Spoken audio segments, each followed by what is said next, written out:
श्रीमन नारायण नारायण हरि हरि।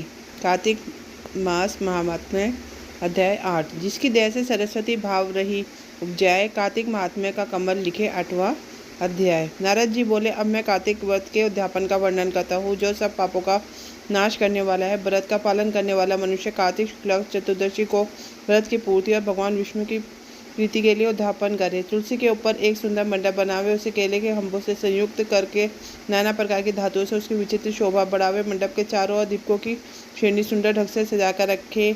उस मंडप में सुंदर बंधनवारों से सुशोभित 4 दरवाजे बनावे और उन्हें फूलों से तथा चवन से सुसज्जित करे। द्वारों पर पृथक पृथक मिट्टी के द्वारपाल बनाकर उनकी पूजा करे।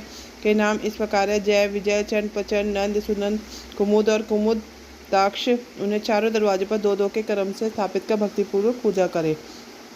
तुलसी के जड़ के समीप 4 रंगों से सुशोभित सर्वोत्तम मंडल बनावे। उसके ऊपर पूर्णपत्र तथा पंचरत्न से संयुक्त कलश की स्थापना करे। कलश के ऊपर शंख चक्र गदाधारी भगवान विष्णु का पूजन करे। भक्ति पूर्वक उस स्थिति में उपवास करे तथा रात्रि में गीत वाद कीर्तन आदि मंगलमय आयोजन के साथ जागरण करे। जो भगवान विष्णु के लिए जागरण करते समय भक्ति पूर्वक भगवत संबंधी पदों का गान करते हैं, वह सैकड़ों जन्मों की पाप राशि से मुक्त हो जाते हैं। जो मनुष्य भगवान के निमित्त जागरण कर रात्रि भर भगवान का कीर्तन करते हैं, उनको असंख्य युगोदन का फल मिलता है। जो मनुष्य भगवान की मूर्ति के सामने नित्य गान करते हैं, उनके अनेक जन्मों के एकत्रित पाप नष्ट हो जाते हैं। जो भगवान के सम्मुख बैठकर कीर्तन करते हैं और बंसी आदि बजाकर भगवत तो को प्रसन्न करते तथा भक्ति से रात्रि भर जागरण करते हैं, उन्हें करोड़ों तीर्थ करने का फल मिलता है। उसके बाद पूर्णमासी में एक सप्ताधिक ब्राह्मण को निमंत्रित करे। प्रातःकाल स्नान और देव पूजन करके वेदी पर अग्नि की स्थापना करे और भगवान की प्रीति के लिए तिल और खीर की आहुति दे। होम की शेष विधि पूर्ण करके भक्ति पूर्वक ब्राह्मणों का भोजन करे। उन्हें यथाशक्ति दक्षिणा दे। उन्हें इस प्रकार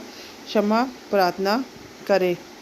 लोगों की अनुकंपा से मुझ पर भगवान सदैव पसंद है। इस व्रत को करने से मेरे 7 जन्मों के किए हुए पाप नष्ट हो जाए और मेरी संतान चिरंजीवी हो। इस पूजा के द्वारा मेरी सभी मनोकामनाएं पूर्ण हो। मेरी मृत्यु के पश्चात मुझे अतिशय दुर्लभ विष्णुलोक की प्राप्ति हो। पूजा की समस्त वस्तुओं के साथ गाय भी गुरु को दान में दे। उसके पश्चात घर वालों मित्रों के साथ स्वयं भोजन करे। भगवान द्वादशी तिथि को शयन से उठे, त्रयोदशी को देवताओं से मिले, चतुर्दशी को सबने उनका दर्शन या पूजन किया, इसलिए उस तिथि में भगवान की पूजा करनी चाहिए। गुरु की आज्ञा से भगवान विष्णु की सुवर्णमय प्रतिमा की पूजन करे। इस पूर्णिमा को पुष्कर तिथि का यात्रा श्रेष्ठ मानी गई है। कार्तिक माह में इस विधि का पालन करना चाहिए। जो इस प्रकार कार्तिक के व्रत का पालन करते हैं, वे धन्य और पूजनीय, उन्हें उत्तम फल की प्राप्ति होती है।